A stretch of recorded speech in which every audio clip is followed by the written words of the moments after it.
Through its research and convenings, the Center on Philanthropy and Public Policy seeks to make philanthropy more impactful today and to create a smarter, stronger sector for tomorrow.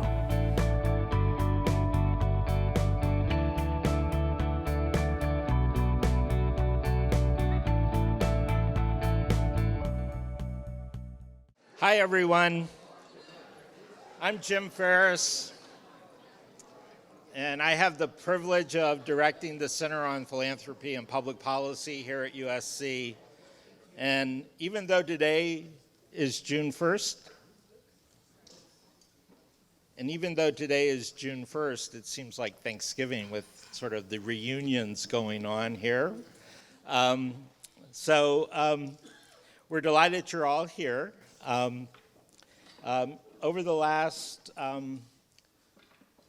few months, people have been talking about the 25th anniversary of the civil unrest here in Los Angeles, and there have been lots of events about it. We've been thinking about it long before the last few months, and sort of this inquiry on a retrospective of LA urban funders actually came out of the work Elwood and I have been doing on Detroit. Because as we looked at sort of the revitalization of Detroit, one of the issues that kept coming up, which was the importance of leadership in the community, from philanthropy, from government, which wasn't much at the time, business, but more importantly, from the communities and the neighborhoods. And as Elwood has taught me so much about place-based philanthropy, he kept referring constantly back to Los Angeles and his experience here in the neighborhoods of Los Angeles 25 years ago. And so we thought, given that it's such a unique story that is embedded in Southern California, but really has national implications, and in many ways was the forerunner of much today in terms of collaboration, community revitalization, and collective impact, if you will, that it would be important, especially as an academic center, to try and document it. One of the things that I've observed about philanthropy since the inception of the center is that there's not a whole lot of accumulated knowledge. People might know 5 years ago or 10 years ago, but many people aren't even aware of the last generation of philanthropy. And so we thought it would be important to document it. And so we've been doing a series of roundtables, some in-depth interviews, and then today's convening is the latest step in that process that will result in a paper in the next month or so. So I'm really glad that you're all here. Elwood's really going to run the show. I want to thank our lead sponsor, Bank of America, and Raul will be up here in a second to talk about that. And also for today's, helping to sponsor today's event, the California Endowment. So with that, Raul, you want to come up? Thank you very much, Jim. It really does feel almost like a reunion.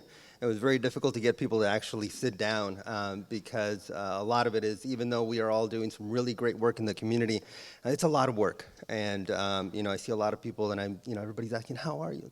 Everybody's like a little tired. I think we're all very tired, aren't we?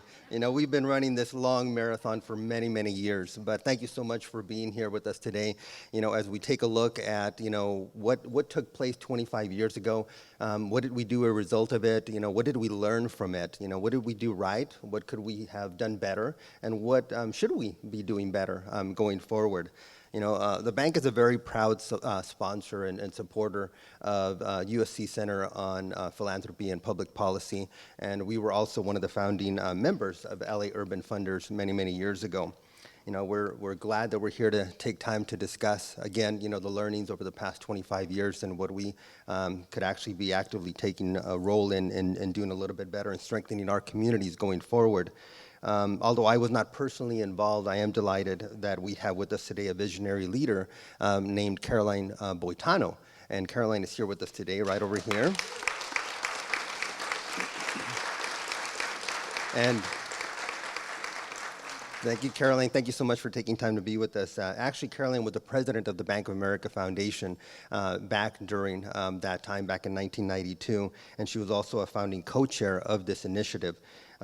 She realized that the bank could really create change, and it would require us to do things very differently than how we were doing them before.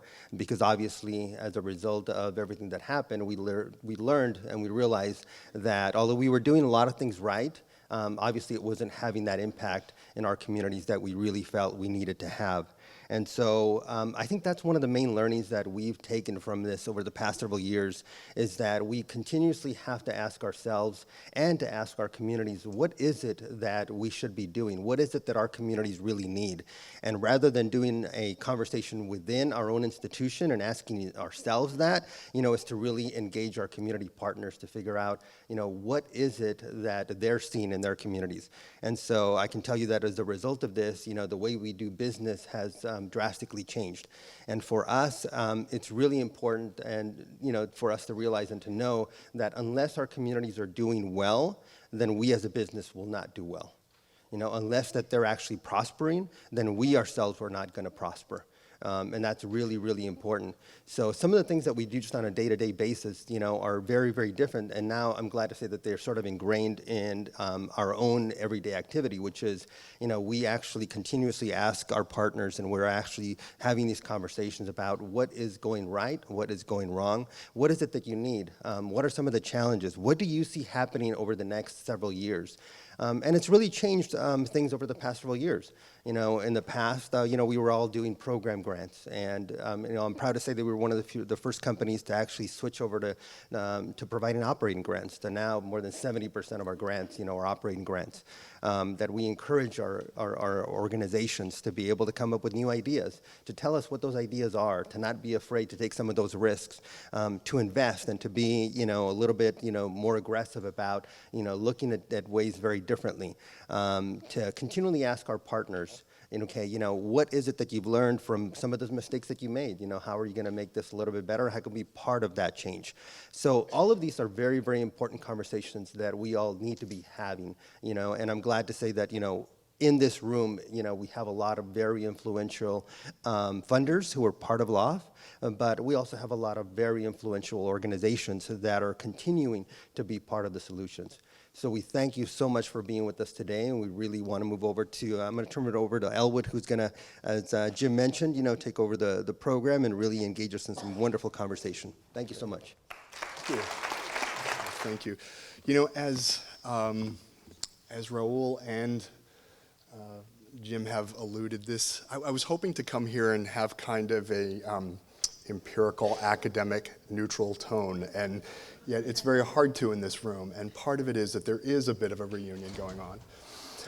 And I also want to acknowledge the Travel the Furthest Award to Caroline Boitano and to Jim Boitano for, but also to Jim for years of in-kind contribution to Los Angeles, which was much appreciated.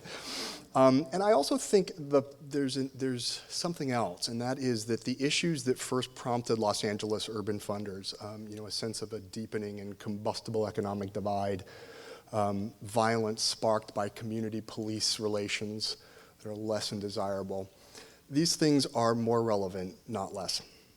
And so I think if LAUF was a collective learning experience, and I think we all learn in life, but when there's a collective learning experience, it's particularly important. It's one that we need to return to, pick up what we can from it, and move on in a bigger way. And so I hope that that's the spirit in which we engage in today's conversation. This is a retrospective, and I have to say, 25 years after the, that's one thing that's changed. They're the John Lennon glasses, I believe. 25 years after the fact, it's hard to fully appreciate just how bold and groundbreaking LAUF was, or how difficult it was for the founding members to bring it into existence. Today, funder collaboratives have become commonplace in Southern California, and place-based initiatives have proliferated in the public, private, and philanthropic sector alike.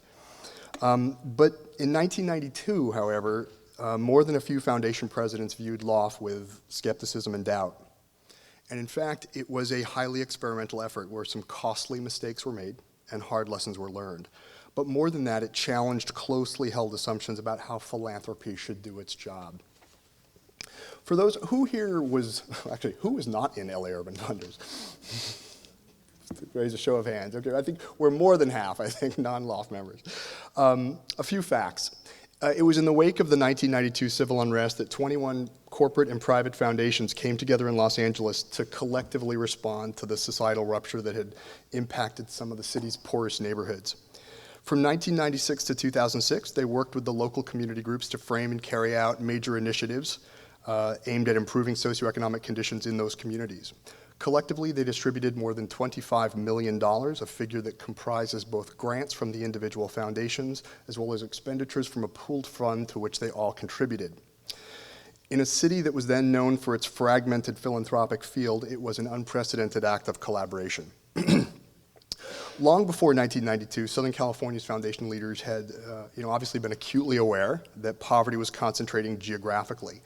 But I often heard the civil unrest referred to by LAUF funders as a wake-up call, a kind of watershed moment that forced them to ask hard questions, step back from their day-to-day grant making, and consider the relevance of their profession to the situation that was unfolding around them. With more than 4,000 foundations in greater Los Angeles giving away $500 million a year, many people felt that we should have been making a little bit more headway in addressing urban poverty.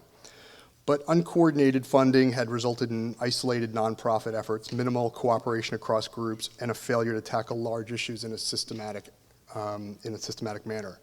I think that's important to note as just a logic for LA Urban Funders, because what it says is that when everything was going on, rather than placing the blame outside of philanthropy, a group of foundation leaders looked internally. They looked in here. Oh, sorry. And to see, how is our behavior influencing what's going on out there? And I think that moment, that spark, allowed all of LAUF to exist in kind of a big bang moment. It was in that context that LA Urban Funders was initiated. It resulted from the merging of two efforts, a series of memos and conversations, some of them provocative, by Lon Burns, president of the Southern California Association for Philanthropy. For historical accuracy, I'm going to refer to Southern California grant makers as SCAP today. And the early work of the Rebuild LA Philanthropy Task Force, which was chaired by Dennis Collins, president of the James Irvine Foundation. In December of '92, the SCAP board officially authorized the creation of a community fund to strengthen select disadvantaged communities. With seed grants from a couple of family foundations, including the Welk Foundation, I see Shirley, a study was commissioned of SCAP members to systematically ascertain whether there was interest in that kind of a fund. The study, which was called New Directions for Southern California Philanthropy, was carried out by Jan McElwee. Is Jan here? She will be. Well, she'll come in late and be embarrassed. It validated the decision. What it found is that 34% of funders were not targeting their funds to neglected areas in the city. 65% wanted to increase their funding in areas moving forward, and 70% wanted to engage in significant conversations with community groups that were elevated to more systemic issues. What was interesting is that 70% were also interested in, speak of the devil, I was just talking about you, Jan.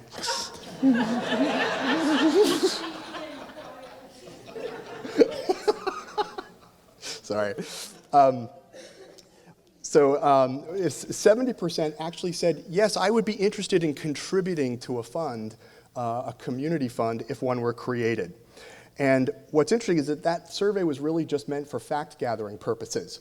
But the fact that out of it, actually 15 foundations committed to, on the spot, contribute to that fund, which is, I think, a sign both of how anxious people were to take action, as well as the strong persuasive powers of Jan McElwee.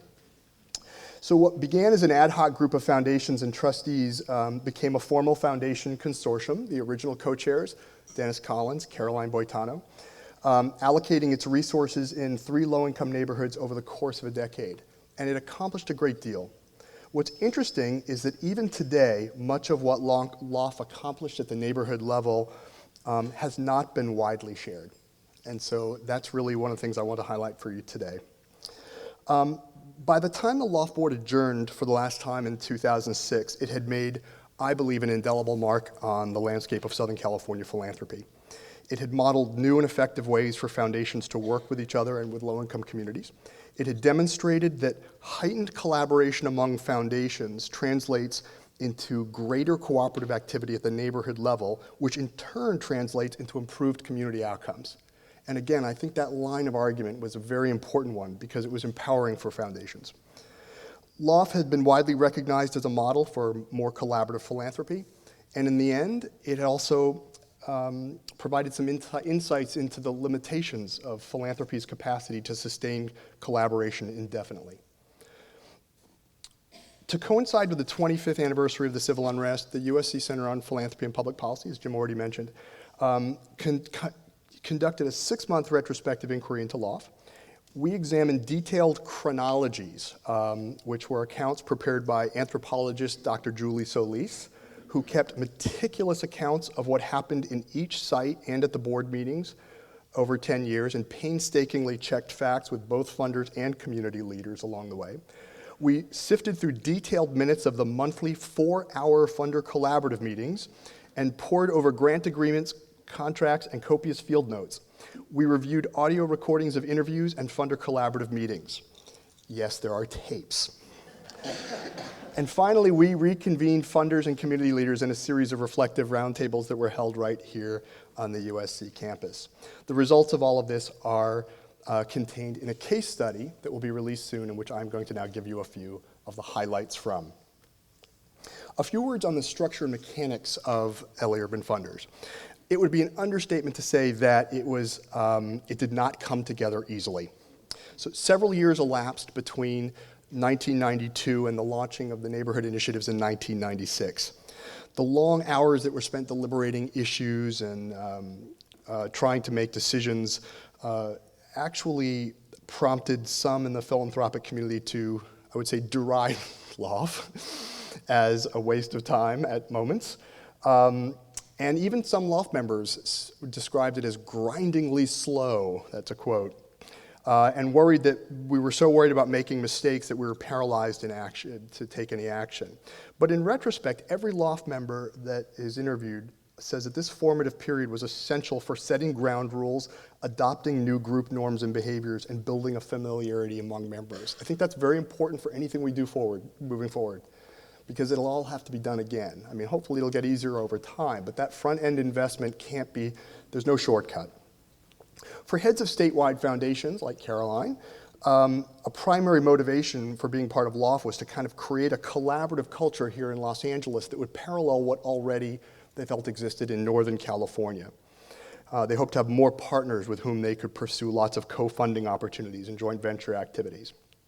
So it was not a coincidence that Caroline and Dennis were the first co-chairs, but it's also significant that within a few years, those leadership roles had been transitioned to Southern California Foundation presidents, including Wendy Wachtel, Patrick Escobar, and Dr. Robert Ross. The governance was very structured. So decisions were made by the LAUF board, which was comprised of one representative of every foundation, either a president, trustee, or other senior designee. There were 2 elected co-chairs. There were 3 standing committees. Rather than incorporate LA Urban Funders as an independent nonprofit, it was embedded in the Southern California Association for Philanthropy in order to avoid any appearance that it was owned by one foundation and to treat it as kind of a learning laboratory that other foundations could observe by looking over the shoulders of LAUF members. Every foundation was expected to make a contribution to the pooled fund in an amount that was significant relative to their grant size and was given 1 vote regardless of how much they contributed.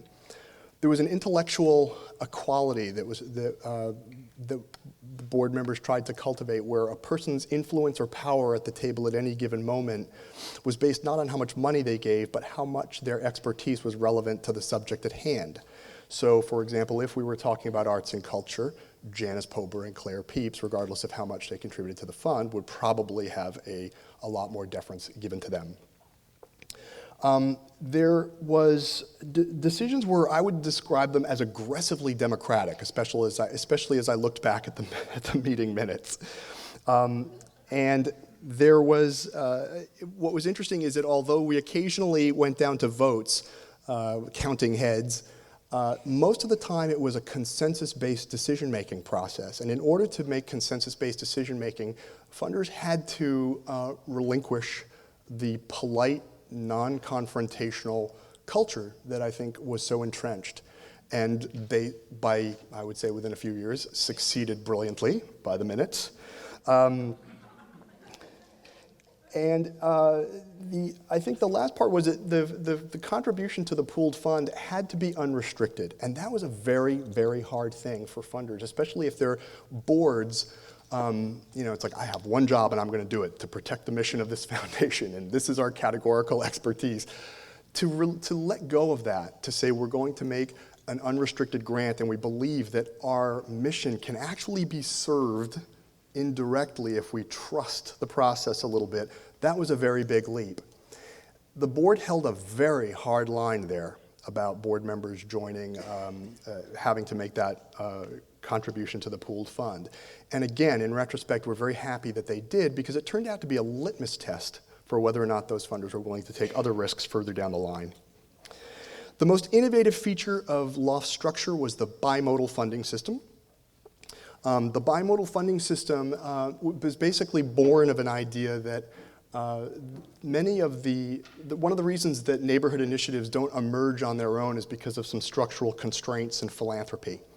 If you accept that what you want to do is create a neighborhood-wide strategy and a collaborative of partners in support of that strategy, it's possible that categorical, time-limited, competitive grant-making processes are the opposite of what you want to do. So what was needed was a funding stream that could be used for all of the things like convening and catalyzing and forming partnerships and planning and building leadership and all of the things that would set up a neighborhood initiative. And that was what was served by the pooled fund. On the other hand, you still needed all those categorical one-off grants to support all of the programs and projects and strategies that would be the components of that initiative. So those two funding streams, we called them bimodal because it was two parts. Also, Eric Johnson, who was on the board of LA Urban Funders, apparently coined the phrase based on his experience with geology and his life in the oil industry. So if you look up bimodal, it actually is a drilling strategy as well. So it was really a system that allowed both a general set of funds that could support the neighborhood initiative and support all of the pieces of it. There were a number of benefits to that. One thing, it made sure that we never used the pooled fund for things that weren't, that could have been funded in any other way. So if it could be funded through an individual grant, it was. But the pooled fund was used for the things that none of them could have ever been able to support individually, or most likely would not have. The other benefit was to the neighborhoods. And Karen Bass, the executive director of the Community Coalition in South LA, and now our congressperson, said that the bimodal funding system helped because it allowed her to differentiate between when a funder was speaking to her as a representative of LAUF the collaborative, or based on their own directives and interests, which did happen quite a bit. So what was the approach to community initiatives? Denise Fairchild and Cecilia Sandoval actually guided the process of both neighborhood selection, but first deciding what would be the model, looking around the country to see if there was any template for neighborhood change that could be applicable to Los Angeles. They zeroed in on something called a comprehensive community building initiative, which was becoming popular at the time. They were carried out in most of the major East Coast cities, but nothing like it had been carried out in Los Angeles at that time. In some ways, when you look at those initiatives, it doesn't seem like anything new. There are these major undertakings aimed at improving conditions comprehensively in low-income neighborhoods by looking at every aspect of the neighborhood, big, ambitious neighborhood change initiatives. What made these a little different was that they focused on something called community capacity building. The idea was that things like partnership formation and leadership development and engaging in strategic planning and seeing signs that people are getting better at solving problems, all those qualitative soft things were actually a first step in getting to those later items. So the LAUF board really resonated with that their community capacity building should be an aspect of whatever was being done in the neighborhoods. However, LAUF also differed from convention in a number of respects as well. Most of them used a lead agency model, the assumption that a single nonprofit organization could be entrusted with re-granting and coordinating partners in the neighborhood. Of course, that simplifies things for funders because it turns the entire funder-community relationship into a single transaction, but it often raises questions of legitimacy and authenticity, and so the LAUF board veered away from that. A bigger issue was that whereas most of the initiatives back east were launched from scratch, so it was almost like we're going into virgin territory and we're going to just start an initiative, LAUF decided to build on indigenous local efforts that were already at play. It was looking for communities where there was some semblance of partnership that was beginning to form. Some opportunity where LAUF could get involved as a partner to help the community keep doing what it was already doing as opposed to being in that power position of starting something brand new. One implication of that had to do with how it defined comprehensive. So most of the initiatives back east tried to deal with things comprehensively simultaneously. So I know that in Cleveland they said that we're going to have a housing committee, a health committee, an education committee. Everyone was sort of working simultaneously, talking to each other, trying to connect things. The other approach is when you have a single goal, a driver. So for example, maybe you're focusing on education. If you want to achieve educational outcomes, you'll still have to deal with all those things. You'll have to look at whether or not a kid has decent housing, or whether there are health issues in the family, or whether there are social or mental health issues in the family. You're going to have to look at whether there's recreational opportunities. Everything will come into play, but it will be ordered and structured differently, steered toward a particular outcome, and that was the LAUF approach. And then finally, if you think about building out the comprehensive strategies, one stood out among the others, and that was economic opportunity. Because it really was the one that was the least developed in most respects, and it was the one that had the least amount of robust philanthropic funding available to it. It seemed to be the one root cause that most of the neighborhoods were not fully able to tackle. And so one of the common themes in the role LAUF played in neighborhoods was to kind of build out that economic part. So a couple of just illustrative examples of what this looked like in the neighborhoods. In Pacoima, 30 miles north of here roughly, an immigrant community I think we all know, it was a surprising choice of a neighborhood for an initiative that was born of the civil unrest, but LA Urban Funders wanted to have a range of communities that illustrated the various forms that poverty can take in Southern California. Pacoima, what struck the funders about Pacoima was the level of activity that was gathering around the school-based parent centers. There was a network of school-based parent centers that were providing integrated human services on site. They were staffed by parent center leaders, overseen by a professional, Esther Villa, the coordinator, who managed a network of social service agencies that provided services on site. And the question emerged very quickly, what if we could build an economic development strategy on the platform of the parent centers, so that there would not just be places for integrated human services, but also opportunities for economic growth as well. So what happened is so LA Urban Funders provided a set of capacity building opportunities for the school-based parent centers to explore that. The first was a set of trainings that were held in the school auditoriums and libraries that focused on what economic development can entail. So things like real estate development, asset formation, retail development. And what parents did after 9 weeks of work was concluded that they wanted to do a workforce development initiative because it built the most organically on this culture of training, of coaching, of pedagogy that was existing in the school. That's a very important theme, that what was built on what was existing always grew organically and built naturally. It was a natural accretion to what was already there. The workforce initiative could only have been accomplished by bringing in a partner called the Valley Economic Development Center, a major business assistance center. Unfortunately, there seemed to be some almost insurmountable goals to bringing VEDC in at that particular moment. Although line staff and program staff were very popular and well respected in the Northeast San Fernando Valley, VEDC was going through some major problems in the upper echelons. There was some controversies in the newspaper. There may or may not have been an IRS investigation. The president was resigning under unclear circumstances. You get the idea. So LAUF was faced with a problem. You could not do a workforce initiative in this community without the Valley Economic Development Center, but not a single one of the funders would have supported VEDC at that time. And so what happened was the board said, maybe we wouldn't support them individually, but we will support them collectively. And a conversation was carried out to strengthen and shore up the partner. An excellent president was found within the organization, Roberto Barragan. A LAUF member actually took a place on the board. And LAUF supported the Valley Economic Development Center not through a grant, but through a month-to-month contract for a while, just until everyone felt comfortable. And then eventually, of course, as the organization developed a mark of stability, which of course it did, that we were able to then transfer to a grant.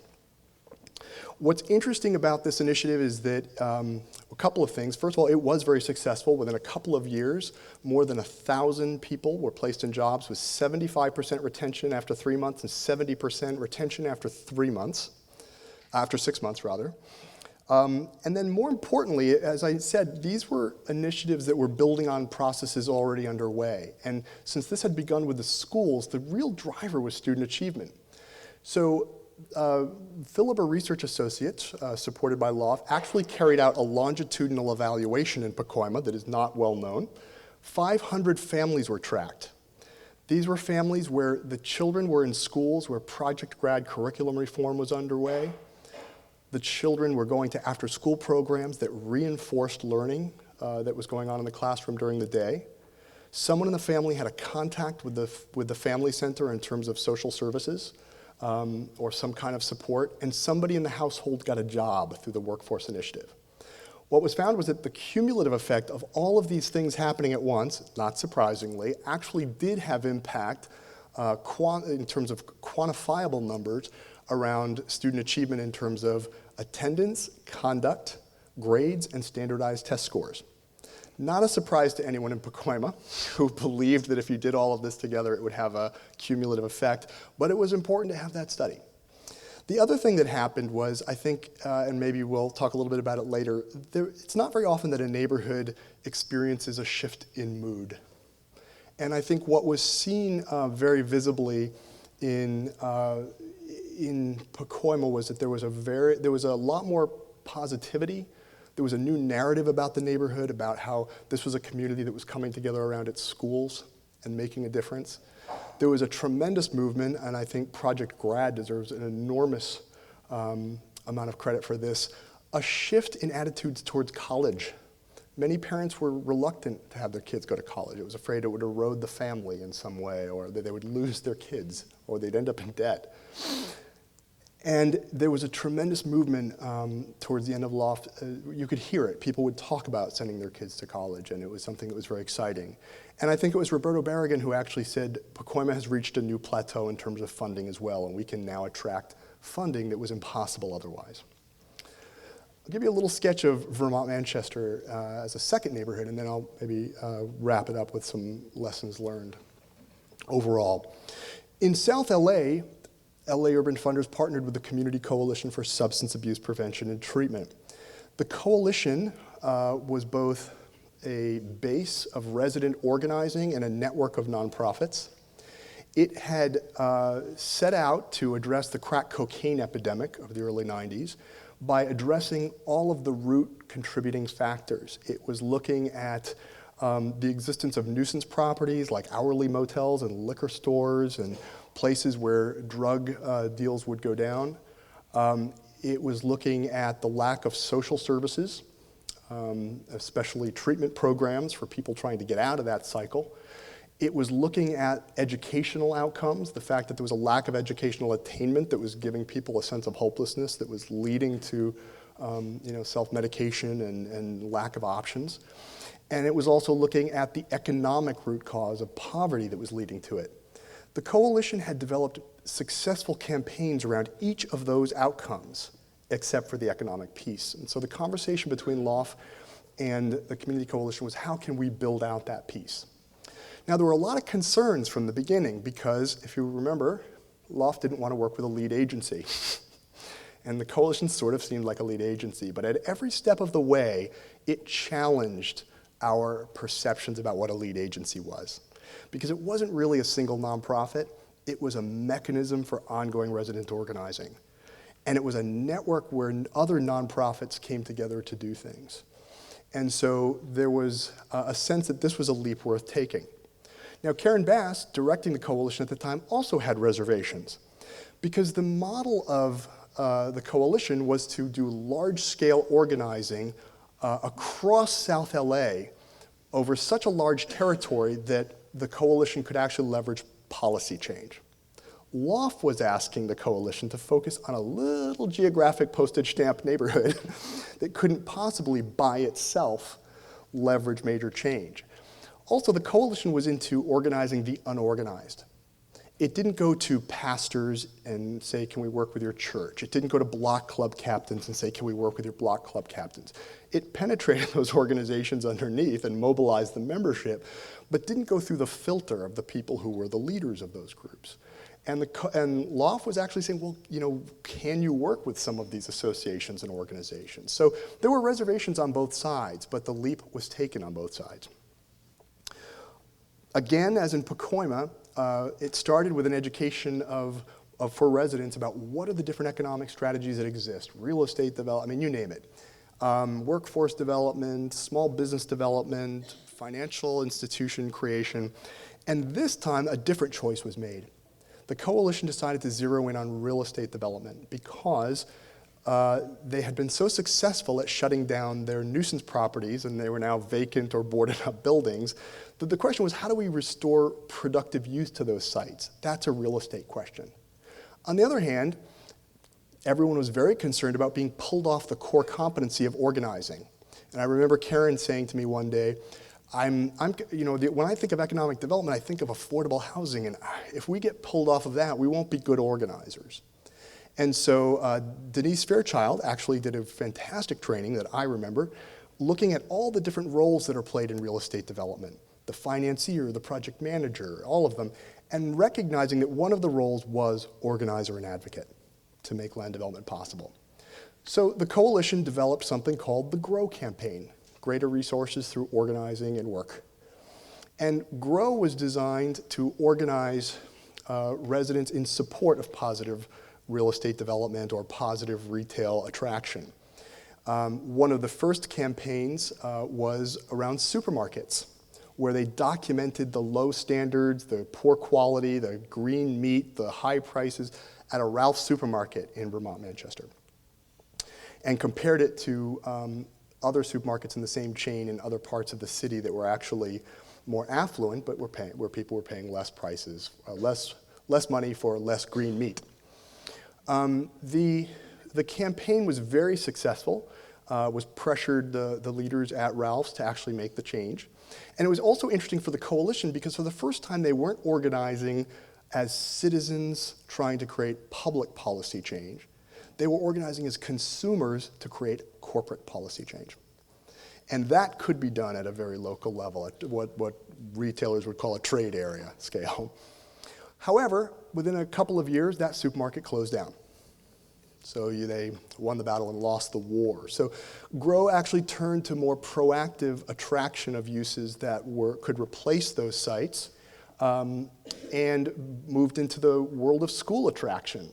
And new schools were being built by the school district, but the South LA school was number 13 out of 16. That changed with the pressure campaign.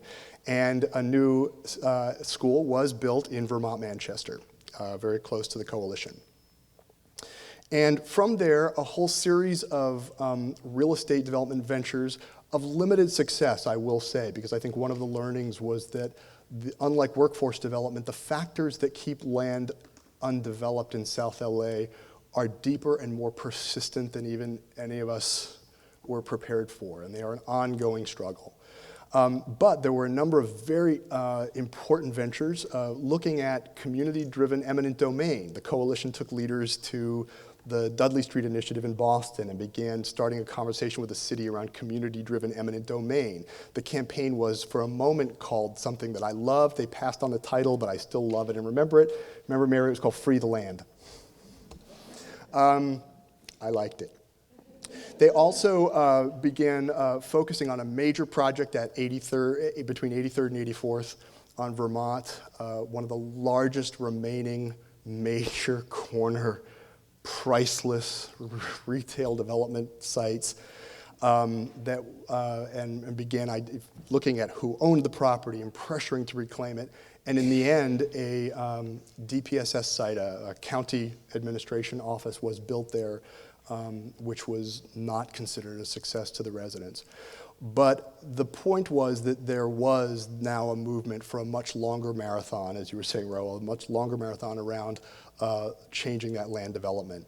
And as an evaluation, Dr. Cheryl Grills, who did the evaluation for the coalition at that time, looked at all the campaigns and was finding that the cumulative effect, and although the land development issues were slight in and of themselves, the organizing that had led to it was very empowering.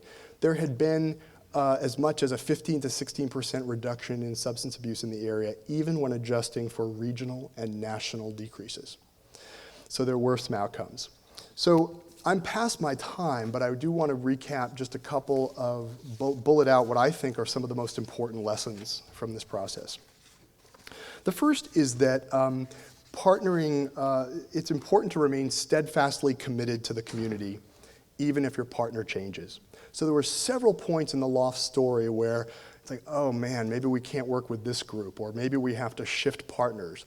And there were thoughts, often aloud at the board meetings, that LAUF should quit and move on to another site. And always the decision was to remain steadfastly committed to the community, even if the configuration of partners changed over time. And I think that that's a very important statement, that however those partners are, whether they're increasing and ever growing outward to be more inclusive, the partnership, what it looks like, don't get too attached to the form, but remain committed to the community and be flexible in that. I think that that was a very important thing.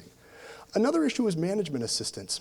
I think most funders are very interested in nonprofit management assistance, but one of the things we found is that there's a value in doing it as a geographic cohort. So in other words, we found that one of the things that was keeping groups from working effectively as in a collaborative was not the fact that they couldn't get to the kumbaya part, that they couldn't get to that point of collaboration, but that they were each suffering with issues at home that were managerial. And it's that thing we always talk about. You put the air mask on yourself before your child. You can't extend yourself outward to a collaborative until your needs are met internally.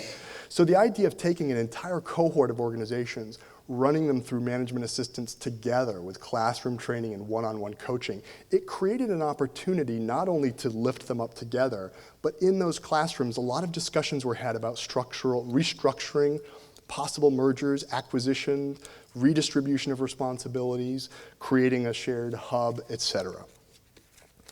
The next lesson I'd say was that LAUF played a lot of roles. Sometimes it was a little strong-handed. It was, say, we're going to actually come right in and provide these activities. Sometimes it was, more of a soft broker, a facilitator. Sometimes it was the guardian of the long vision. Sometimes it was the protector. It spent money in a lot of different ways. Sometimes they were grants. Sometimes they were month-to-month contracts. Sometimes it was paying program expenses directly. Sometimes it was RFPs. Those different roles and different ways of spending money depended on the state of the neighborhood, and I think that's one of the most important lessons, is that not all neighborhoods are at the same level of capacity. And so what we found is that things often evolved, such that while things might have been very, expenses were paid directly at the beginning, towards the end, for example, in Pacoima, LAUF basically, for all practical purposes, ceded money over to the collaborative and said, do with it what you will at this point. You're sophisticated enough to do that, obviously run through certain due diligence procedures. I think one of the last lessons I'll say is about the people, since this is the Center for Philanthropy and Public Policy, people often ask what the role of government was. There was a particular stance taken in LAUF that the community voice had to be mobilized before the public sector could be brought in, because there was a sense that community agendas, which were based on well-meaning agendas, but based on an assimilation of an entire population and a voting base, were not might overwhelm community groups that had needed time to shape their own agenda. So when the public sector was brought into these initiatives, it was when we brought in the school district to support the parent centers. It was when we negotiated with the city around workforce funding. It was when we talked to the CRA, when it existed, around real estate development issues for Vermont Manchester. And so those were all kind of filtered into the goals of the community as they were already. And I think I will probably have to cut it off there, but I do want to say one last thing about sort of the longevity of collaboratives, funder collaboratives in general. And that is that, in one sense, LAUF always was never intended to be an ongoing, permanent endeavor. Originally, it was set for 5 years, which was kind of an arbitrary number based on what we thought the market would bear. I mean, it was a little longer than the 3 years foundations normally committed to something, so it was a little bit of a stretch goal. But there was always an assumption that that would be extended, as it was, halfway through with another 5 years. But 10 years was considered a pretty good amount of time, a lengthy period of time, during which LAUF could build some capacity and get out of there. Sustainability was always built in, almost from the beginning, through the bimodal funding system. Because in the end, the goal was that these partnerships would be set up and there'd be lots of strong relationships between funders and the community groups. I have to say, I think that was pretty well done. I mean, when we look back, those relationships do exist and have continued. We found that for example, in South LA, the nonprofits we interviewed, none of them had received a foundation grant of the Prevention Network. That's a collection of groups that worked with the coalition. By the end of the process, they all had received a foundation, 1 or 2 foundation grants. So there was a migration of funding into some of the neighborhoods and some relationships that existed. But I would like to hypothesize that maybe it's okay that these funder collaboratives form and reform as needed over time, and that they come together in order to build some capacity, set some things up, and then come apart so that they can come back together somewhere else. The question is, through what infrastructure do we support that coming together? One of the original assumptions was that this would be based at the Southern California Association for Philanthropy, because that might be a vehicle for supporting funder collaboration in the long term. But there were some very heated debates about what is the function of a membership association.